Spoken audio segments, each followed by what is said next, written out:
हाँ, मौलाना कल्बे जवाद साहब ने जो कहा, मैंने उनका स्टेटमेंट पढ़ा। उनके स्टेटमेंट के हिसाब से ऐसा लग रहा है कि मंदिरों के अंदर इतना टन सोना पड़ा हुआ है, अगर वो टन सोना बेच दो तो डॉलर कुछ 20 हो जाएगा, क्या हो जाएगा, वो मैंने कुछ ऐसा पढ़ा है।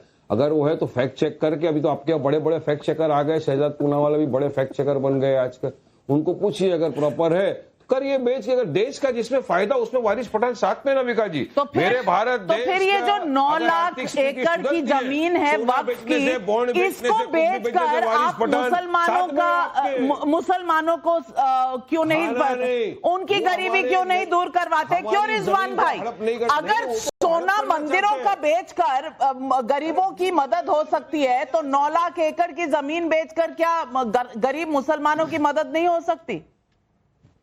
हिंदू एंडोमेंट बोर्ड के पास भी बहुत जमीनें हैं। नाविका जी, 2 पॉइंट। एक आपने बोला कि आप ये भी ले लोगे, वो भी ले लोगे, वो भी ले लोगे, तो बाकी लोग कहां जाएंगे? एक मिनट, रिजवान मेरा नाम है। नाविका जी, अल्लामा इकबाल साहब ने जो लाइन लिखी थी कि चीनो अरब हमारा, हिंदुस्तान हमारा, मुस्लिम है हम, वतन है सारा जहां हमारा। तो जो आप कह रही हैं ये भी मुसलमान का, ये भी वफ का, हम मुसलमान ये मानते हैं, या यूं कहूं ये मुसलमान ये मानते हैं पूरी दुनिया इनकी है, पूरी दुनिया वफ की है, अल्लाह की अमानत है। आप तो डिस्टर्ब कर रही हैं इनको। अभी जितना भी गैर मुस्लिम है उसने वो जो पूरी दुनिया को मुसलमान अपना घर और मस्जिद मानते हैं कि कहीं भी नमाज पढ़ सकते हैं, हम इसीलिए कहीं भी नमाज पढ़ सकते हैं क्योंकि हम पूरी दुनिया को मस्जिद मानते हैं। समझिए, आप साइकोलॉजी समझिए, पहले साइकोलॉजी समझिए, डिबेट, उसके बाद मजा आएगा। तो ये तो जितना भी आपका है ये क्यामत से पहले इनका होना है ना, तो आप कब तक लड़ती रहेंगी? क्यामत में पूरी दुनिया मुसलमान होगी, पूरी दुनिया वफ होगी।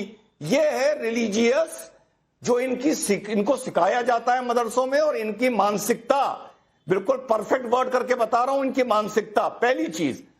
दूसरी चीज, मेरा मूड पॉइंट ये है, भले कोई माने या ना माने, you can laugh me of, एक बार जब देश मजहब के नाम पर बढ़ गया तो मजहब के नाम पर इस देश में तुम्हें जमीन नहीं मिल सकती।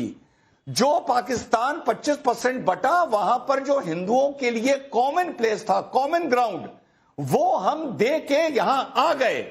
तो जब भारत मजहब के नाम पर बढ़ गया तो भारत का वफ ऑटोमेटिक खत्म हो जाना चाहिए था, और जो शरणार्थी वहां से भाग भाग के आए थे उन्हें यहां पर मुसलमानों की वफ की प्रॉपर्टी मिलनी चाहिए थी। वारिस भाई जवाब दीजिए, वारिस भाई जवाब दीजिए, रिजवान साहब सही कह रहे हैं। हुआ है,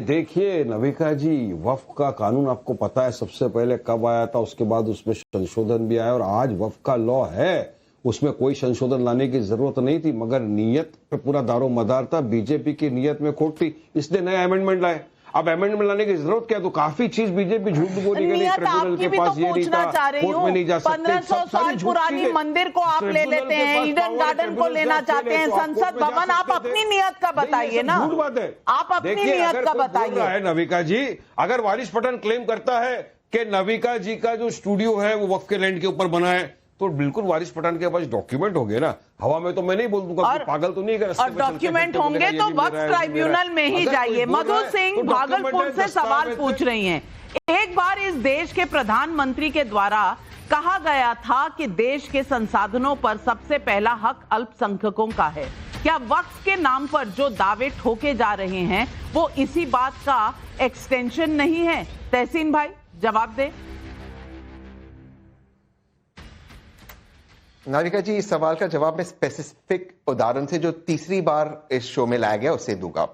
तमिलनाडु के तिरुपचाली डिस्ट्रिक्ट में जो गांव के अंदर जमीन और मंदिर क्लेम किया गया, वहां के कलेक्टर एम प्रदीप कुमार जी ने कहा जमीन क्योंकि वक्फ सेंट्रल बोर्ड के रजिस्टर पे रजिस्टर थी, वो एनओसी का मामला था और उसको स्टेट गवर्नमेंट ने बाईपास किया। वक्फ ने ना कोई जमीन क्लेम की, एनओसी को उन्होंने बाईपास किया। अब कोई एनओसी की जरूरत नहीं, वो नहीं है जमीन। मैं दूसरी चीज कहना चाहता हूं, जो महाकुंभ की जमीन थी, जिस मौलाना का जिक्र आप बार बार करते हैं, मैं बहुत जिम्मेदारी से कह रहा हूं, बड़े भाई का कुर्ता पहनकर, छोटे भाई का पजामा पहनकर बीजेपी का प्रवक्ता ना बनिए, और प्लीज देश में पोलराइजेशन ना करिए। ऐसे फेक लोगों को गंभीरता से नहीं लेना देना चाहिए। ये सिर्फ पोलराइजेशन के लिए कर रहे हैं। एक टेक्निकल इशू था, एक तथाकथित मौलाना साहब पोलराइजेशन के लिए कर रहे हैं। मैं बहुत पजामे दे रहे हैं आप? ऐसा है, इनको गंभीरता से मत लीजिए, अब सिर्फ पजामे और पोलराइजेशन कुर्ते करें। से तय होगा। तहसीन पूनावाला जी, फराज साहब और वारिस भाई मिलकर मुझे ये बताए कि एक क्लेम तो अजमल साहब ने किया था पार्लियामेंट पे, अबू आजमी ने उस क्लेम को रीइटरेट किया था। और मुझे याद है, मैंने अभी देखा है, आपका एक वीडियो भी है नाविका जी, आपने पूरे इस पे शो किया था, मैं आपके शो पे अबू था। आजमी अब सुन बीजेपी लीजिए, के लिए काम करते हैं। तहसीन सुन लीजिए, अब प्रोड्यूसर साहब एक अबू काम आजमी कीजिए, बीजेपी एक के लिए काम सेकंड, करते तहसीन हैं। नहीं, अबू आजमी बीजेपी का है, राशिद अली बीजेपी का है, इमरान सोलंकी बीजेपी का है। तहसीन पूनावाला बोल रहे हैं अबू आजमी बीजेपी का है ना, फराज भाई को लाइए, मुझे हटा दीजिए, मैं जा रहा हूं अपना इफ्तार करने, आप बता दीजिए इनको। तहसीन वर्सेस फराज कीजिए, मेरी जरूरत ही क्या है? फराज मियां के नेता है, तहसीन पूनावाला कांग्रेस के समर्थक है, ये ऐसा इंडिया अलायंस है इनका, बताइए, गजवे है, वो एजेंट है हमारे। मोहम्मद शाहबुद्दीन बरलवी भी बीजेपी के हो गए हैं। जैसा आप कह दें, जो वक्फ आप कह दें वो वक्फ आपका, जैसा आप कह दें वो आपका। और मैं ये भी बताना चाहती हूं कि रायसेन है मध्य प्रदेश में, वहां के एक गांव पर वक्फ ने अचानक दावा कर दिया। वहां से ग्राउंड रिपोर्ट क्या कह रही है, मैं आज आपको सुनवाना चाहती हूं, दिखाना चाहती हूं। 15 दिन हो गए हैं तब से नोटिस आया हुआ है, ताकि हमारे आजे पराजों से हम लोग यहाँ पे रह रहे हैं। हमारे आजे पराजे भी इसी घरों में मर गए हैं, हमारे पिताजी भी इसी घरों में मर गए हैं, और हमारे पास सरपंच ने एक प्रूफ भी दिया है कि आजे पराजों से रह रहे हैं। पूरे गांव के साइन है, पंचनामा है, सील साइन है। अब हम कैसे जाएं यहाँ से, ताकि यहाँ पे कोई कब्रिस्तान था ही नहीं हमारी जगह पे, और था तो लेकिन तब से कहाँ गए थे जब हमारे घर बने हुए थे। ताकि उसके अनवर हुसैन के कुछ साइन है, मेरे पास डॉक्यूमेंट भी हैं, जहाँ पे अनवर हुसैन खुद कह रहा है कि इनका बहुत पहलों से पीढ़ियों से मतलब कि कब्जा है यहाँ से। हमारा पहले टपरा डाल के हम लोग रहते थे, उस समय अब पक्के घर बन गए, हम कैसे छोड़ते हैं। ये अनवर हुसैन के साइन है जिसपे कि ताकि हमारा कब्जा है। मंदिर भी बने हुए हैं यहाँ पे, मंदिर भी बने हुए हैं यहाँ पे, बहुत हजारों साल पुरानी मूर्तियां हैं, माता रानी के मंदिर बने हुए हैं, कई हजारों साल पुरानी मूर्तियां हैं। यहाँ पे मूर्तियों को तोड़ दी गई है, रात को आते हैं तोड़ने के लिए मुंह बांध के। हमारी देख लिया आपने, ये इस तरह के दावे हैं, इस तरह के दावे हैं कि मंदिरों की जमीन भी वक्फ की जमीन कही जा रही है। वेदांत मिश्र रायगढ़ छत्तीसगढ़ से पूछ रहे हैं, स्पेस एक्स मार्स पर कॉलोनी बनाने का प्लान कर रहा है, कहीं वहां तो कोई वक्फ की प्रॉपर्टी सामने नहीं आ जाएगी? मोहन का दिल्ली से सवाल है, वक्फ की प्रॉपर्टी के ऊपर सालों साल बैठे रहना है और सोना और फंड हिंदू मंदिरों का चाहिए, ये कैसी नीति है? सोनल चौहान का लखनऊ से सवाल है, सीएए के समय भी कागज नहीं दिखाएंगे और अब वक्फ के नाम पर भी दावा करेंगे लेकिन कागज नहीं दिखाएंगे, क्यों भाई? पंकज कुमार हैदराबाद से कह रहे हैं, दूसरे धर्म के पूजा स्थलों का खजाना मांगना, गरीब लोगों के पूरे गांव पर कब्जा करने की कोशिश करना, ये क्या परजीवी यानी पैरासाइट बिहेवियर नहीं है? प्रदीप सिंह का मऊ से सवाल है, कुंभ के समय कुंभ की जमीन पर दावा करना, होली के समय स्टेडियम को वक्फ प्रॉपर्टी बता देना, क्या हिंदू त्योहारों के समय ये पहले से प्लान किया जाता है कि नैरेटिव क्या बनाना है? मोहिनी भी दिल्ली से पूछ रही हैं कि पूरी इकोनॉमी ठीक करने का ठेका क्या सिर्फ हिंदू मंदिरों ने लिया हुआ है?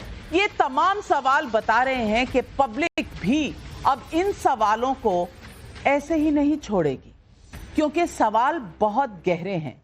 अगर संसद भवन वक्फ का है, अगर ईडन गार्डन्स वक्फ का है, अगर फोर्ट विलियम जो आर्मी का लैंड है वो भी वक्फ का है, तो फिर बाकी देश में रहने वाले लोगों का है क्या? यही सवाल आज पब्लिक पूछ रही है। क्या समय आ गया है कि इस मुद्दे पर हर तरफ से पूरी तरह से फैसले होने चाहिए? यही सवाल आज पब्लिक का है। तमाम दर्शकों का और मेरे पैनलिस्ट का धन्यवाद करती हूं।